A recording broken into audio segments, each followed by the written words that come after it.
Es-tu celui qui doit venir ou devons-nous en attendre une autre personne? Matthieu chapitre 11, verset 3. Ce qui fait le plus mal dans ces passages, c'est que la question n'est pas posée par Pierre, que nous savons que c'était un garçon turbulent. Il n'écoutait pas, il voulait juste parler. Ce qui fait le plus mal, c'est que la question n'est pas posée par Nicodème, car c'était un grand leader religieux et ne voulait pas s'afficher pour vouloir connaître plus sur la personne de Jésus. Ce qui fait le plus mal, c'est que ce n'est pas la femme samaritaine, car il y avait cette division, cette séparation entre les Samaritains et les Israélites. Mais ce qui fait le plus mal ici, c'est que c'est Jean le Baptiste qui pose la question à Jésus, à son fils spirituel, à la personne que lui-même il a introduit dans le ministère. Il a consacré, il a baptisé, aux seules personnes qui est témoin, qui a vu le Saint-Esprit descendre sous forme de la colombe.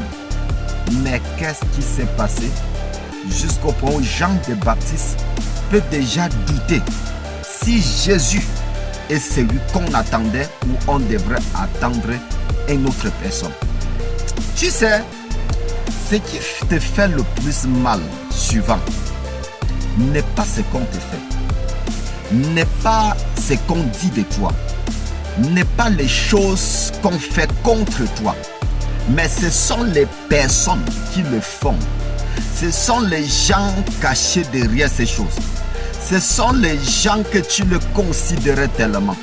Ce sont les gens que autrefois ils étaient avec toi. Ce sont les gens que autrefois ils étaient ceux qui te soutenaient, ils étaient ceux qui te supportaient. Mais subitement, tout à coup, sans rien comprendre, ils deviennent ceux qui t'attaquent. Ils deviennent ceux qui te combattent. Ils deviennent ceux qui te critiquent. Ils sont ceux qui te célébraient autrefois. Jean le Baptiste ici est déjà en train de questionner sur le ministère de notre Seigneur Jésus-Christ. Et pourtant, c'est Jean le Baptiste qui a introduit le Seigneur Jésus. Tu n'as pas constaté que ceux que tu t'entendais tellement avec eux aujourd'hui, tu ne connais même plus là où ils se trouvent. Il s'agit de ceux-ci que tu avais même les projets avec eux. Vous vous êtes dit les choses que vous devrez réaliser ensemble. Et d'autres ne se sont pas séparés avec toi tout simplement. Ils t'ont fait tellement du mal avant de se séparer avec toi. Ils ont dit tellement les choses. Ce qui fait le plus mal, ce n'est pas ce que les gens ont fait contre toi, mais c'est la qualité des personnes qui ont fait ces choses contre toi. Bien aimé, je voulais te dire, crois à tes rêves, prie pour tes rêves, marche sur le sens de tes rêves pour voir l'accomplissement de tes rêves. Certains gens sont avec toi aujourd'hui juste par saison. Il faut discerner suivant les saisons des gens dans ta vie. Il y a certaines personnes qui sont dans ta vie présentement et d'ici un an, ils ne seront plus là. D'ici 6 mois, ils ne seront plus là. D'ici même 1 mois, ils ne seront plus là. Ils vont bien te célébrer aujourd'hui. C'est à toi de discerner et se poser la question, qu'est-ce que Dieu veut que je sois en train de faire avec cette personne maintenant? Peut-être sa saison va finir dans 1 mois, dans 1 an, dans 2 ans. Les gens sont dans ta vie pour un temps et leur saison va finir. Et quand leur saison va finir, ils risquent même de questionner sur ta personne. Ils risquent de douter même de toi. Jean le Baptiste avait juste fini sa mission dans la vie de Jésus. Jean le Baptiste n'avait plus rien encore à faire dans la vie de Jésus. C'était Jésus maintenant qui continuait la mission. Mais Jean le Baptiste se posait la question, est-ce que c'est lui? Pas parce que tu rencontres les difficultés, Jean le Baptiste était en prison, que tu vas penser que mais c'est lui qui était censé t'aider n'est pas en train de faire ce que tu attendais de lui.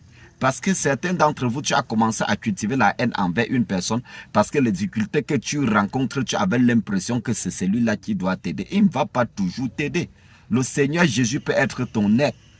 Et Dieu peut envoyer les gens t'aider un peu de partout. Ce n'est pas tout automatique que ton frère ou ta soeur, même père, t'aide. C'est Dieu qui t'aide.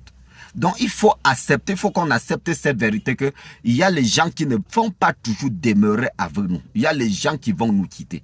On le veut ou pas, les gens vont nous quitter. On le veut ou pas, les gens vont nous attaquer. On le veut ou pas, les gens vont nous combattre. Mais Jésus restait l'ami fidèle. Il serait toujours avec nous. Il dit, heureux l'homme qui se confie à Dieu. Il est comme un planté. Il est comme un arbre planté auprès des eaux. Son feuillage reste toujours vert parce que la rivière passe en bas de l'arbre à tout moment. Bien aimé, si ce message t'a béni, je déclare la bénédiction de Dieu dans ta vie et je prie que ce message t'aide à comprendre la vie et marcher dans le sens de tes rêves et surtout que le Seigneur se glorifie puissamment dans